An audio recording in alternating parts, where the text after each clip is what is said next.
El día de hoy les vamos a hablar un poco acerca de las vías de administración de medicamentos.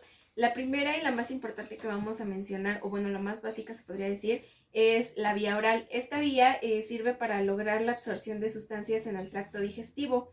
Esta va a favorecer el tránsito del medicamento administrado por la boca y se va a absorber en la mucosa gastrointestinal. Entre estos medicamentos podemos encontrar varios. Podemos encontrar las tabletas, las cápsulas, los aceites, los líquidos, las suspensiones, que estas casi siempre se le dan a los pediátricos, los polvos y los granulados. Para esto vamos a necesitar verificar los 5 puntos correctos antes de la administración, que va a ser verificar la caducidad del medicamento, si el paciente tiene alguna alergia a este tipo de medicamento y asegurar que el paciente ingiera dicho medicamento, porque suele pasar que con las personas de la tercera edad fingen solamente que se toman el medicamento y no lo ingieren. Y registrar en tus notas la administración que se le ha dado al paciente para su expediente. Bueno, vamos a comenzar. Para esto le voy a proporcionar una pastilla. Ahora la va a poner en su lengua y posteriormente la va a pasar con el agua.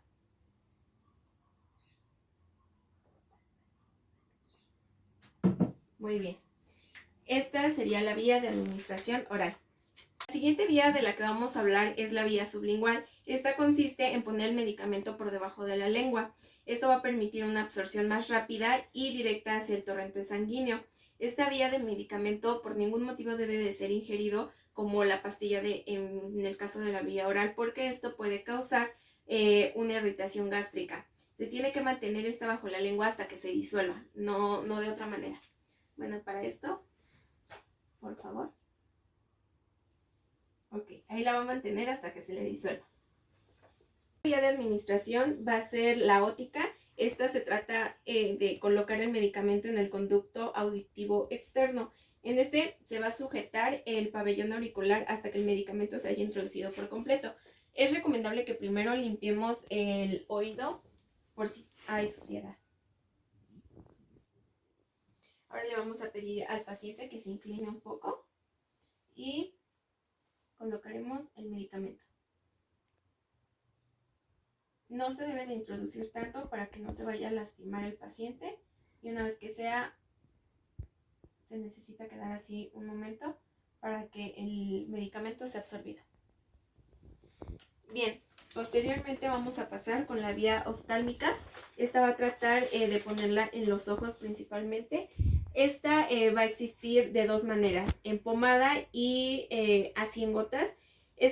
Cuando se trata de una pomada se va a poner en el surco conjuntival anterior, y en caso de que sea líquida o colóricos, como se les conoce, va a ser en la cavidad conjuntival, con fines de que sea de un tratamiento o un diagnóstico, o principalmente algunos lo utilizan para lubricar el ojo. Esta no se va a poner directamente porque se pueden lastimar. Entonces la vamos a colocar. Para esto el paciente necesita inclinar un poco su cabeza hacia atrás. Bien, así debe de mantener esa posición para que el medicamento sea absorbido. Muy bien. La siguiente vía de la que hablaremos es por inhalación. En esta los medicamentos tienen que estar en estado gaseoso o de vapor, con el fin de que este se va a absorber por el tracto respiratorio. Usualmente los que podemos encontrar como estos medicamentos son los broncodilatadores y los mucolíticos. Para esto el paciente debe de invertir el medicamento y agitarlo. Después lo va a colocar en su boca, va a cerrar los labios y va a aspirar 2 a 3 veces. Otro. En este tercero lo va a mantener más tiempo, aproximadamente 5 segundos. Después va a soltar su respiración, ya se lo puede quitar. Y con esto va a permitir que el medicamento penetre hasta que llegue a los pulmones. Vamos a hablar un poco acerca de la vía nasal. Este medicamento casi siempre viene en gotas o algunas veces viene en aerosol, y este va a ser a través de los orificios nasales. Es muy recomendable que al principio se dé una limpieza en el orificio donde se va a aplicar el medicamento. Posteriormente, el paciente va a inhalar las gotas del medicamento. Bien. Posteriormente vamos a hablar de la vía tópica. Esta es directamente sobre la superficie de la piel o de las mucosas. Por lo tanto, esta vía de administración va a incluir todos los tratamientos dermatológicos, como pueden ser las lociones, algunas pastas, ungüentos, cremas, polvos, aromatizantes, y estos se extienden por todo el crecimiento de la piel. La manera adecuada de colocar esto, por ejemplo, aquí el paciente tiene una herida y siempre se va a aplicar el ungüento hacia el crecimiento de los vellos.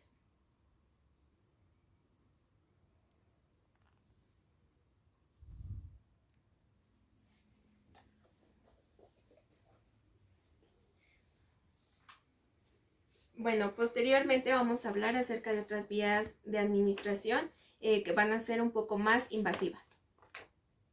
Vamos a hablar acerca de la vía vaginal. Esta vía casi siempre viene siendo en supositorios, en óvulos, en geles, pomadas o en algunas veces también son las cremas. El objetivo de esta administración va a ser lograr la absorción del medicamento y ejercer acción en toda esa zona local donde se va a poner este medicamento. En este caso nosotros tenemos un supositorio y lo vamos a introducir en la vagina de la paciente. Cuando suelen ser pediátricos necesitamos sostenerle muy fuerte las piernas porque obviamente van a tener una sensación extraña y muchas veces suelen llorar. Entonces lo vamos a introducir y necesitamos mantenerlo en esta posición algún tiempo para que no lo saquen o se lleguen a lastimar también. Y aproximadamente va a ser unos de 10 a 15 minutos de aquí a que el supositorio se deshace en el interior de la vagina del paciente. Bien, ahora vamos a hablar un poco acerca de la administración vía rectal.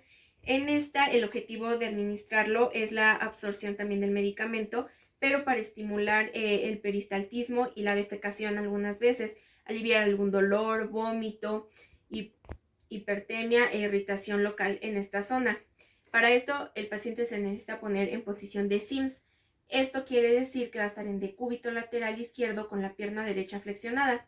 Para el paciente que mantenga la contracción, se le va a pedir que mantenga la contracción en los glúteos, esto con el fin de que el medicamento no se salga. Y en caso de que sea un paciente pediátrico, necesitamos presionar los glúteos durante 5 minutos aproximadamente hasta que el medicamento se disuelva.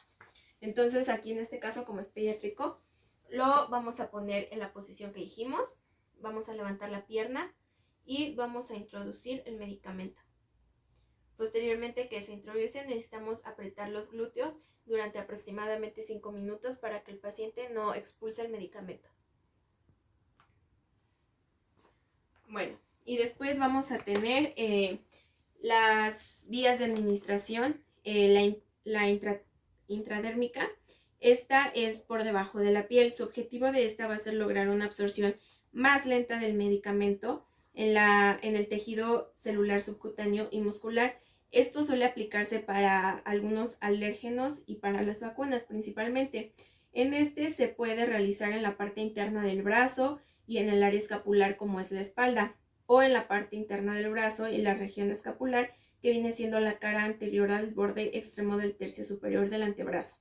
Esta no debe de pasar este tipo de medicamentos con este tipo de vía en una cantidad mayor a 1 mililitro o puede sufrir algunos daños el paciente. Para esto necesitamos ponernos un guante con las manos ya previamente bien lavadas y esterilizadas. Después nos colocaremos el guante. Al paciente se le debe demostrar el medicamento que se le administrará, que la jeringa esté sellada, que el medicamento se encuentre nuevo.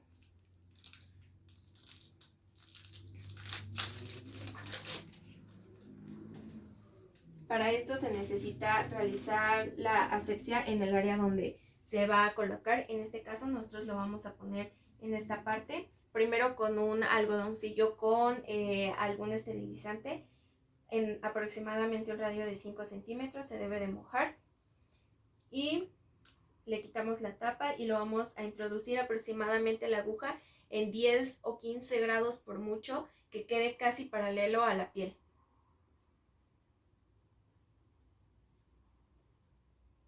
Introducimos el medicamento Y para comprobar que se realizó de una manera correcta, en el paciente debe de quedar esta pequeña bolita donde está el medicamento.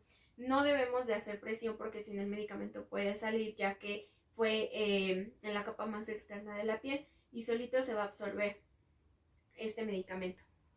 Y esta fue la vía de administración intradérmica. Después vamos a continuar con la subcutánea. El efecto del medicamento se absorbe más rápidamente que el anterior e inicia los efectos después de aproximadamente media hora de que fue suministrado. Las áreas principalmente en las que se va a colocar es en la zona infraclavicular, en la zona deltoides, en la zona escapular, en los cuadrantes superiores del abdomen y en la parte anterior de los muslos. En esto se introduce la aguja aproximadamente a unos 45 grados en el pliegue. En esta ya se puede, también es con una aguja pequeña, aproximadamente de 1 milímetro, porque tampoco puedes ingerir más de 1 mililitro del medicamento. En este caso vamos a realizar lo mismo, vamos a realizar la asepsis en un radio de 5 centímetros y en este es considerado que podemos presionar con el pulgar y con el índice de la pierna para que se pueda colocar mejor el medicamento y en un ángulo de 45 grados. Ingresamos el medicamento y colocamos algodoncillo por si salió sangre o hubo molestia para el paciente.